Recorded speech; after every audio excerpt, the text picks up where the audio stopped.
আজকে কাল হবেই না, আমার এত টাকা দামের কাপড় আমার অর্ডার দেওয়া দিতে হবে, সামনে ঈদ না হয় সেটা হবেই না। এরকম অবস্থা কিসের কারণে? যে দুনিয়ার চাকচিক্য তাদের ভিতরে, আর তারা ছিলেন আখিরাতের পাগল। আখিরাত তাদের জন্য তাদের সামনে ছিল। নবী আলাইহিস সালামের সামনে একথা না চাইয়া যখন চলে গেলেন, নবী দেখছেন যে ফাতেমা আসছিল, অবশ্যই কোনো একটা কাজে আসছিল, কেন কিছু বললো না? নবী আলাইহিস সালাতু ওয়াস সালাম আয়েশা সিদ্দিকাকে জিজ্ঞাসা করলেন, ফাতেমা কেন আসছিল, কি জন্য এসেছিল? আয়েশা সিদ্দিকা রাদিয়াল্লাহু তাআলা আনহা বলেন, আল্লাহর নবী, আপনার কলিজার টুকরা মেয়ে ফাতেমা, তার তো দুরবস্থা, গর্ভবতী অবস্থা, তার পারিবারিক অবস্থা তো আপনার কাছে গোপন না। সারাদিন পানি আনতে হয়, উটের জন্য পানি, নিজের পানি ব্যবস্থা করতে করতে তার মশকের দাগ কাঁধের মধ্যে পড়ে গেছে, সব সময় আটা পিষতে পিষতে হাতে কর পড়ে গেছে। একজন খাদেম শুনে আসছিল যে অনেক গোলামবাদী আপনি বন্টন করতেছেন, একটা খাদেম চাইবে। নবী আলাইহিস সালাতু ওয়াস সালামের দরবারে অনেক মানুষ দেখা ফাতেমা লজ্জায় তাদের সামনে না চাইয়া আমার কাছে বলে চলে গেছে। নবী আলাইহিস সালাতু ওয়াস সালাম, হায় হায় আমার আদরের দুলালি, এটার জন্য আসছিল। নবী আলাইহিস সালাতু ওয়াস সালাম গেছেন ফাতেমার কাছে, ফাতেমার বাড়িতে। ফাতেমা রাদিয়াল্লাহু তাআলা আনহার বাড়িতে যাইয়া দেখেন আলী আর ফাতেমা বিছানাতে। বলে, তোমরা তোমাদের জায়গাতেই থাকো। সেখানে রেখে নবী আলাইহিস সালাতু ওয়াস সালাম ওয়াজ করলেন, তাদেরকে বুঝাইলেন, ও ফাতেমা, তুমি চাইতেছো একটা গোলাম, তোমাকে তার চেয়ে কি একটা ভালো জিনিস দিয়ে দিই? তুমি ভালো জিনিস দিলে খুশি হবে কিনা? নবী আলাইহিস সালাতু ওয়াস সালাম বলেন, ইযা আওয়াইতুমা ইলা ফিরাশিকুমা, ও আলী আর ফাতেমা, যখন তোমরা দুজন কি করবে, তোমরা বিছানার মধ্যে আসবে ঘুমাইবার জন্য, তখন তোমরা কি করো? সাব্বিহিল্লাহ, দুজন সুবহানাল্লাহ পড়ো। 33 বার তোমরা সুবহানাল্লাহ পাঠ করিও, 33 বার আলহামদুলিল্লাহ পাঠ করিও, 34 বার আল্লাহু আকবার পাঠ করিও।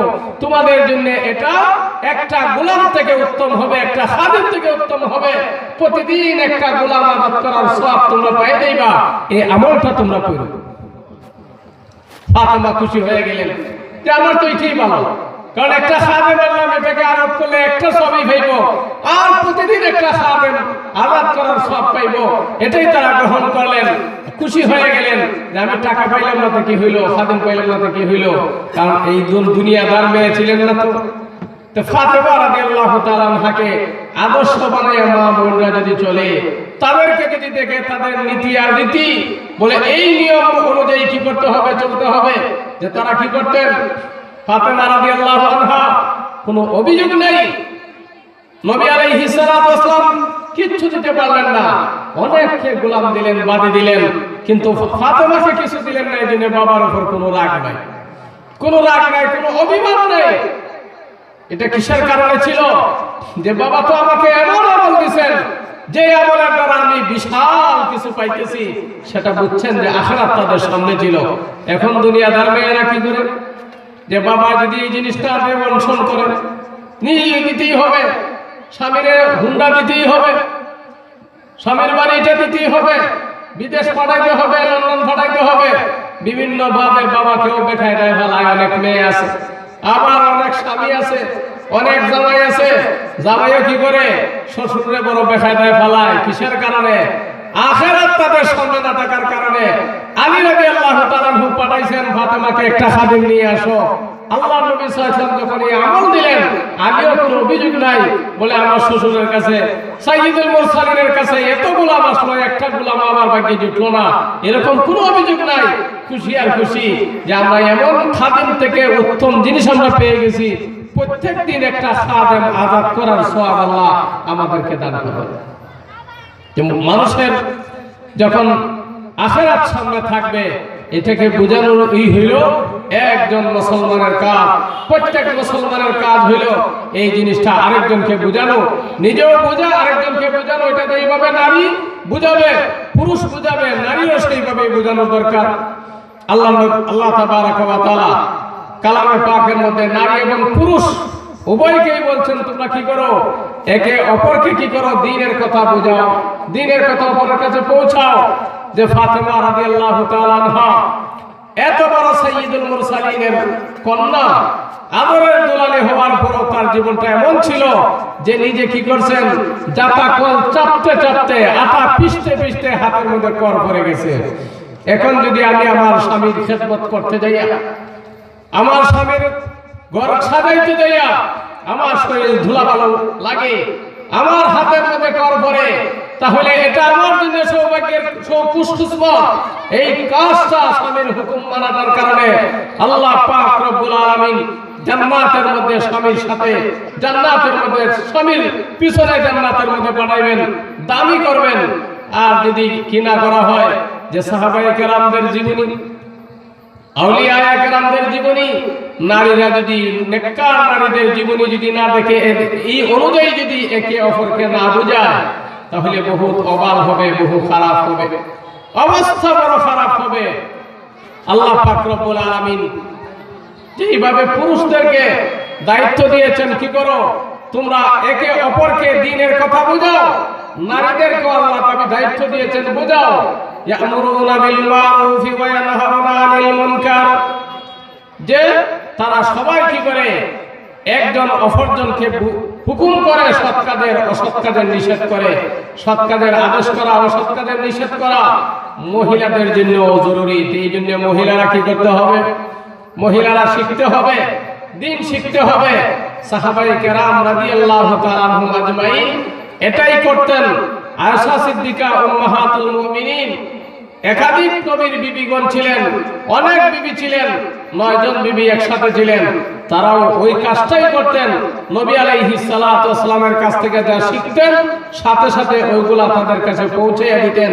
নবীর ঘরে যখন কোনো নারীরা আসতো, আসলে মাসআলাগুলা তাদেরকে শিখিয়ে দিতেন, বুঝিয়ে দিতেন।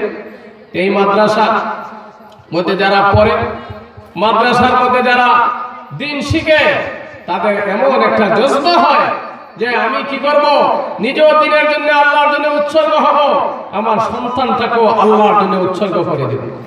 এটা কিসের জন্য হবে, যে আমি সন্তানের মা, আমি সন্তানের মা হইলাম কি ওই সন্তান যদি আমার জন্য নাজাতের উসিলা হয়, এই জন্য এটা আমার হবে সৌভাগ্য, খুশকিসমত।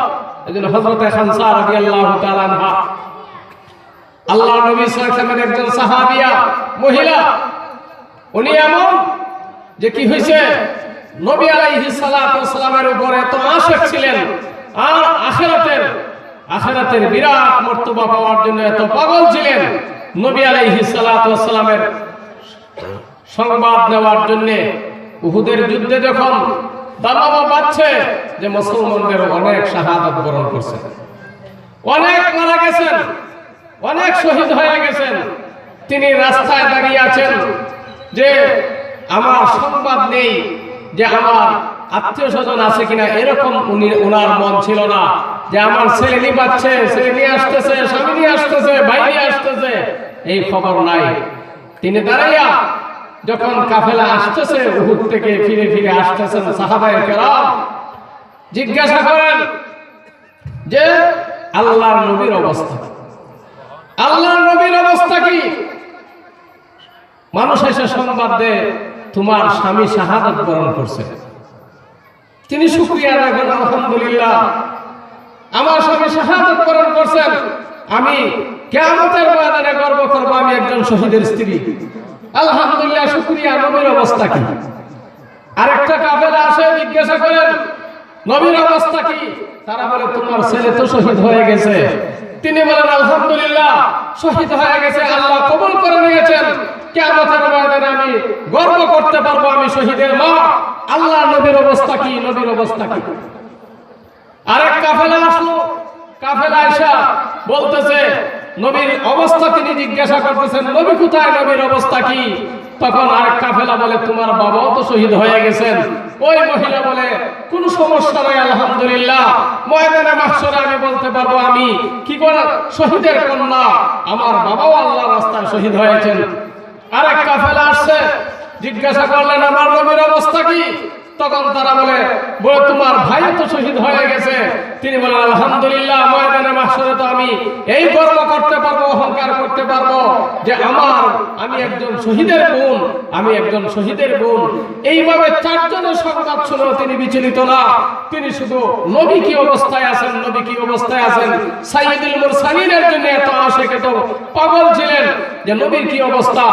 আরেকজন বলল যে নবী ওই কাফেলায় আসতেছেন, ক্ষত হয়ে গেছেন, দাঁত মুবারক শহীদ হয়ে গেছে, পিছনের কাফেলায় আসতেছেন। নবী আলাইহিস সালাতু ওয়াসসালামকে দেখে খানসা বললেন, ইয়া রাসূলুল্লাহ, সমস্ত মুসিবত আপনার উপরে সব হালকা হয়ে গেছে, আপনি জীবিত আছেন, আপনি জীবিত আছেন দুনিয়ার মধ্যে। আপনার চেহারা দেখার সাথে সাথে আমার সব অভাব অভিযোগ, সব মুসিবত আমার কাছে একবারে সহজ হয়ে গেছে। এতটুকু ছিলেন যে কিসের জন্য? যে ছেলে মারা গেল কোনো বিচলিত নাই, অবস্থা নাই। বাবা মারা গেল, বাবা শহীদ হয়েছেন, ভাই শহীদ হয়েছেন, স্বামী শহীদ হয়েছেন, কোনো বিচলিততা নাই। কারণ তারা তো একদিন যেতেই হবে। শহীদের মরণ সবচেয়ে দামি মরণ, শহীদের মরণ সবচেয়ে কম কষ্ট। নবী আলাইহিস সালাতু ওয়াসসালাম বলেন, শহীদরা কতটুকু কষ্ট পায় তার মৃত্যুতে? যে একটা পিপিলিকা যখন তার শরীরে কামড় দেয়, যতটুকু কষ্ট হয় এর চেয়ে কম কষ্ট হয় একজন শহীদের। আর স্বাভাবিক মৃত্যুর কষ্ট আল্লাহর নবী সাল্লাল্লাহু আলাইহি ওয়াসাল্লাম বুঝাইছেন যে স্বাভাবিক মৃত্যুর কষ্ট কি বুঝাইবো তোমাদেরকে। একটা জীবিত পাখিকে যদি একটা জ্বলন্ত আংরার উপর, জ্বলন্ত আগুনের উপর তেলের ডেকচি যদি বসানো থাকে আর বকবক করতে থাকে, এই অবস্থায় পাখিকে ছেড়ে দেওয়া হয়, ওই পাখির জানও বের হয় না, আবার কি হইতেছে না, মরতেও আসে না। যেই কষ্ট হবে তার চেয়ে আরো বেশি কষ্ট হয় স্বাভাবিক মৃত্যুর, কিন্তু শহীদের মৃত্যু বড় সহজ। এই জন্য খানসা বলেন, আমার এই চারজন শহীদ হয়ে গেছেন, এতে আমার কোনো দুঃখ টাপ নাই, কারণ এরা তো বহুত উঁচু মাকাম কায়েম হয়ে গেছেন, তারা অনেক উঁচা স্থান পেয়ে যাবেন। কিন্তু আমি আমার নবীর হালত আমি দেখতে চাই, জানতে চাই যে আমার নবী যদি জীবিত থাকেন তাহলে সব মুসিবত আমার জন্য সহজ। এটা কিসের মহব্বত ছিল? দ্বীনি মহব্বত। দ্বীনের কারণে যে নবী আলাইহিস সালাম বেঁচে থাকলে দ্বীনের অনেক কিছু আমাদের সামনে আসবে, জানতে পারবো, নবী আলাইহিস সালামের বরকত হাসিল করতে পারবো। আর স্বামীর দ্বারা, বিবি ভাইয়ের দ্বারা, বাবার দ্বারা সামান্য কিছু আমি উপকার হাসিল করতে পারবো। এটা দ্বীন তাদের সামনে ছিল, আখিরাত সামনে ছিল। এটা ছিল সাহাবায়ে কেরামের নারীদের অবস্থা, সাহাবায়ে সেই নবী যুগের মেয়েদের অবস্থা। বলে আমাদের মা বোনরা যদি ওই দিকটা লক্ষ্য করে, ওই দিকটা লক্ষ্য রাখে যে তারা কিভাবে জীবন যাপন করেছেন। নবী আলাইহিস সালাতু ওয়াসসালাম বলেন 9 জন বিবি নিয়ে নবী জীবন যাপন করেছেন। কিন্তু নবী আলাইহিস সালাতু ওয়াসসালামের ঘরে কোনোদিন এক সা অর্থাৎ 3.5 কেজি পরিমাণ গমের কোনো ব্যবস্থা থাকতো না, আটারও ব্যবস্থা থাকতো না। অথচ নবীর পরিবারের মধ্যে 9 জন বিবি, 9 জন সদস্য, 10 জন সদস্যের পরিবার, 3.5 কেজির মতো গমও কিছু নাই, ঘরের ভিতরে নাই। এমন অবস্থায় জীবন কাটাইছেন। আয়েশা সিদ্দিকা রাদিয়াল্লাহু তাআলা আনহা বলেন, মাসকে মাস আমাদের চলে যাইতো, চুলায় আগুন দেওয়া সম্ভব থাকতো না, আমরা শুধু খেজুর আর পানি খেয়ে জীবন ধারণ করতাম। এই অবস্থায় তারপরে তো নবীর উপর কোনো অভিযোগ নেই, নবীর উপর কোনো অভিযোগ নাই। নবী আলাইহিস সালাম এক বিবিকে চাইলেন তাকে পৃথক করে দিতে। তিনি বলেন, আল্লাহর নবী, আপনার কোনো খরচা দেওয়া লাগবে না, আমার ঘরে থাকা লাগবে না, তবুও চাই আমি আপনার বিবিদের তালিকায় আমার নাম থাকতো, কিয়ামতের ময়দানে আমি আজওয়াজে মুতাহহারাতের সাথে আমি থাকতাম, সেটাই আমি চাই। নবী আলাইহিস সালাতু ওয়াসসালামের প্রতি তারা এত ছিলেন। এটা দিনদারির কারণ। নারীগণ যখন দেখবে যে আমার দিনদারিকে প্রাধান্য দিয়ে যখন চলবে, তখন দুনিয়া না আসলেও তার কোনো হায় হতাশ থাকবে না। আর যদি দুনিয়ায় লক্ষ্য থাকে, পুরা পৃথিবী পাইলেও সে কি হবে না, তুষ্ট হবে না, তুষ্ট হবে না। পুরুষের তুলনায় নারীদের লোভ একটু বেশি থাকে, নারীদের লোভ একটু বেশি থাকে। আর এই লোভ স্বামীকে কি করে বিপদগামী করার জন্য সেই কাজে ব্যবহার করে। প্রতিদিন যদি তার সেট বদলানোর একটা অভ্যাস থাকে, স্বভাব থাকে, তাহলে স্বামীকে বিরক্ত করেই তুলে। প্রতি বছর যদি অলংকার পাল্টানোর স্বভাব থাকে, তাহলে স্বামীকে বিপদগামী করার স্বভাব সে তাকে বিপদগামী করেই দেয়। কিন্তু আল্লাহ ওয়ালা যদি হয় তাহলে সে কি করবে? বলে অলংকার আমার প্রয়োজন নাই, আমার প্রয়োজন হলে আমি একজন নেককার স্বামীর সান্নিধ্যে থাকতাম।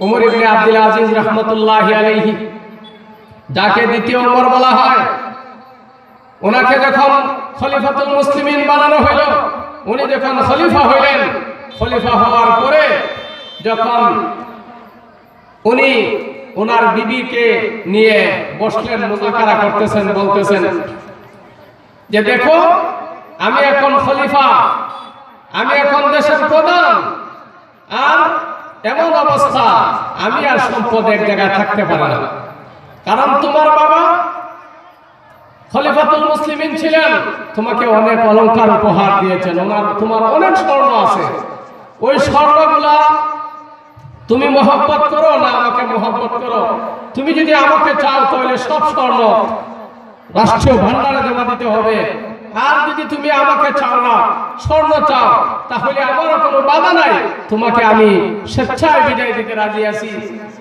ওমর ইবনে আব্দুল আজিজ রাহমাতুল্লাহি আলাইহি, ওনার বিবি, তিনি বললেন যে জনাব, স্বর্ণ অলংকার আমার কোনো প্রয়োজন নাই, স্বর্ণ চাই না, বাড়ি চাই না, কাপড় চাই না, আমি আপনাকে চাই, আপনার মতো একজন আল্লাহওয়ালা খলিফাকে চাই। আমি সব অলংকার, আমি সব রাষ্ট্রীয় ভান্ডারে আমি জমা দিয়ে দিলাম। সব যখন জমা দিয়ে দিলেন, ওনার মাত্র 2 বছরের জিন্দেগি, খলাফত পাওয়ার পরে 2 বছরের জিন্দেগি, বিবি বউর সাথে এমন ভাবে চলাফেরা করছেন যে 2 বছরের ভিতরে যে আল্লাহর জন্য এতটুকু মুজাহাদা করেছেন যে খেলাফত চালাবেন।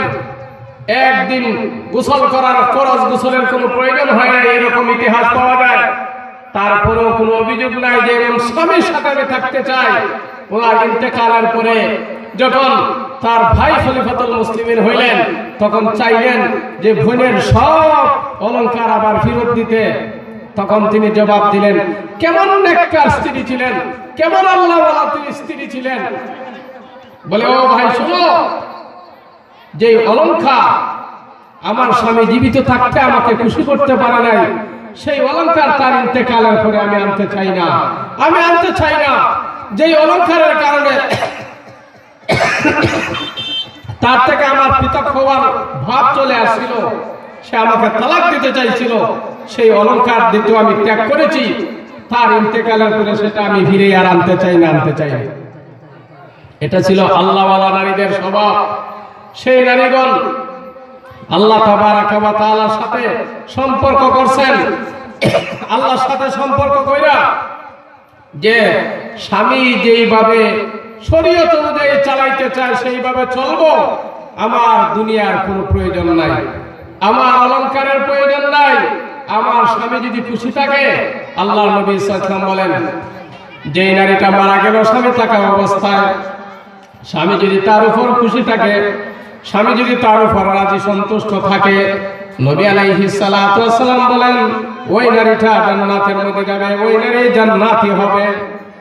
আর যদি কি হয়, দায়ুস হয়, সে কি করে, স্বামীর অবাধ্য চলতে থাকে, স্বামীকে কি করে না, অবাধ্য করে চলে, স্বামীর সাথে তার কোনো সম্পর্ক নাই, স্বামীর উল্টাই চলতে থাকে।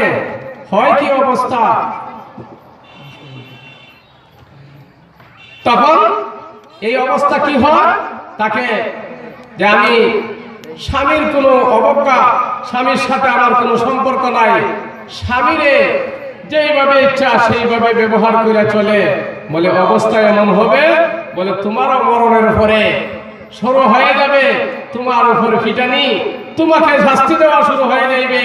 যে দুনিয়ার স্বামী, আল্লাহ তাবারাকা ওয়া তাআলার হাবিব বলেন, দুনিয়ার কোন নারী যখন তার স্বামীর সাথে খারাপ আচরণ করে, খারাপ আচরণ করার সাথে সাথে আকাশের জান্নাতের ফেরেশতারা বলতে থাকে, হুর হুরেরা বলতে থাকে, এ দুনিয়ার খারাপ দুষ্ট নারী, বদকার নারী, তুমি তাকে কষ্ট দিও না, সে তোমার কাছে মাত্র অল্প দিনের মেহমান, কিছুদিন পরেই সে দুনিয়া ছেড়ে আমাদের কাছে চলে আসবে, তাকে আর কষ্ট দিস না, কষ্ট দিস না। তারা গালি দেয়, কাতালাকিল্লাহ, আল্লাহ তোকে ধ্বংস করুক, আল্লাহ তোকে ধ্বংস করুক। তাহলে স্বামীদের সন্তুষ্টি রাখা, যে স্ত্রীদের এটা আল্লাহ তাবারাকা ওয়া তাআলা দ্বীনি কর্তব্য, যে স্বামীর যাই সমস্ত হুকুম মাইনা তাকে সন্তুষ্ট রাখতে হবে। স্বামী যদি নাজায়েজ কোনো হুকুম করে, যে চলো কি করি গানে যাই, বলে ওই স্বামীর সাথে গানে যাওয়া না যায়। যদি স্ত্রী যদি বলে আমি আপনার সাথে গানে যাইব না, আপনার সব মানতে রাজি গানে যাইব না, আল্লাহ তাবারাকা ওয়া তাআলা তাকে কি দিবেন? পুরস্কৃত করবেন। কারণ সে নাজায়েজ কাজে স্বামীর সাথে সঙ্গ দেয় নাই। অনেক স্বামী আছে যে চলো যে বুরকা লাগাই যে যাও, আমার এটা ভালো লাগে না, বুঝাইছে? এই আধুনিকতার সাথে চলো। স্ত্রী যদি বলে হ্যাঁ তোমাকে ছাড়তে পারি, তোমার সাথে আমি এইভাবে বাজারে যেতে পারবো না, আমার বাবার বাড়ি যেতে হলে বুরকা লাগাই যেতে হবে, তোমার কোনো আত্মীয়র বাড়ি যেতে হলে বুরকার সাথেই যেতে হবে, না হয় যাব না। বলে তাহলে যে শরীয়তের বিপরীত কোনো হুকুম যদি স্বামী করে, এগুলাকে তারা এড়িয়ে যেতে পারবে। আর শরীয়ত বিরোধী কোনো হুকুম যদি না হয়, যত কঠিন হুকুমই হোক না কেন, স্বামীর হুকুম স্ত্রীরা মাইনা চলবে। আল্লাহ পাক রব্বুল আলামিন এটাই, যে এক নারী আরেক নারীকে কি করো? সহযোগিতা করো, শিখাও। এই জন্য মাদ্রাসার মধ্যে তালিম হওয়া, মহিলা মাদ্রাসার মধ্যে যারা পড়বে তাদের মধ্যে কোরআন এবং হাদিসের আলো, কোরআন এবং হাদিসের ইসলামের যেই সমস্ত পূর্বপুরুষরা চলে গেছেন তাদের ঘটনা শুনে শুনে দিল আস্তে আস্তে নরম হবে। আর এই ঘরের মধ্যে স্বামী স্ত্রীর মধ্যে পরস্পরের মধ্যে মিল আর মহব্বত, একজন আরেকজনের সহযোগী, বলে সেই ঘরটা হয় জান্নাতি ঘর। আর যদি একজন আরেকজনের সাথে দুশ্মনী, স্বামী ঘরে গেলেই তার ঘরওয়ালার অশান্তি শুরু হয়ে যায়, আর সেও করে গেলে মনে করে আমার যে অশান্তি শুরু হয়ে গেল, বলে ওই ঘরটা জাহান্নামের একটা গড়গাড়া হয়ে আসে। এই ঘরটা জাহান্নামের একটা গাড়া, এই ঘরে কোনো দিন বরকত আসে না। এই জন্য নবী আলাইহিস সালাম স্বামীদেরকে হুকুম করেছেন, ঘরে ঢুকতে সালাম করিয়ে ঢুকিও, আবার বাহির হবার সময় স্ত্রী কি করবে? সালাম দিয়ে বিদায় দিবে। একজন অপরজনকে যখন সালাম দেওয়া শিখবে, সালাম দোয়া, সালাম নিরাপত্তা, বলে এই দোয়ার দ্বারা একে অপরের সাথে একটা আন্তরিকতা, যে আমার অনিষ্ট থেকে তুমি মুক্ত, আমি তোমার প্রতি জালেম না, তোমার প্রতি জুলুম করব না, তোমার প্রতি অন্যায় অবিচারের জন্য না, আসসালামু আলাইকুম।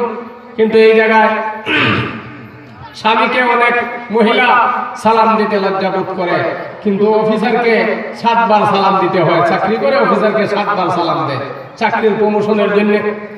অনেক স্ত্রীকে সালাম দিতে লজ্জাবোধ করে ঘরে ঢুকতে, কিন্তু পর নারীকে 20 বার সালাম দেয় তাকে নিজের দিকে আকৃষ্ট করার জন্য। আল্লাহ পাক রব্বুল আলামিন বলে, বান্দা ওই সমস্ত কিছু থেকে তুমি কি করো? নিজেকে বিরত করে আনো। এই জন্য নারীদের জন্য তালিম ব্যবস্থা, মহিলা মাদ্রাসার ব্যবস্থাকে আরো বিস্তার করতে হবে, আরো বেশি বেশি, যাতে দুনিয়া এবং আখিরাত উভয়টা স্বামী স্ত্রীর এক প্রচেষ্টায়, দিনই প্রচেষ্টায় দুনিয়াটা জান্নাতি একটা পরিবেশ হয়, যেইভাবে সাহাবায়ে কেরামদের যুগের মধ্যে ছিল। এই পরিবেশটা যাতে আবার আসে, এই জন্য মহিলা মাদ্রাসা আলহামদুলিল্লাহ বাহিরে দিতে হবে না, আমাকে এখানেই একবারে শুরু থেকে হাদিস পর্যন্ত পাঠ করতে পারবে, হাদিসের দরস পর্যন্ত হয়। এই জন্য আমরা এই মাদ্রাসাকে মূল্যায়ন করার চেষ্টা করি। আল্লাহ পাক রব্বুল আলামিন এই মাদ্রাসাকে যাতে কবুল করেন, মাদ্রাসার দ্বারা মুঈন, মদদগার, খেদমত করেনওয়ালা শিক্ষক শিক্ষিকা, ছাত্রী সবাইকে যাতে আল্লাহ কবুল করেন।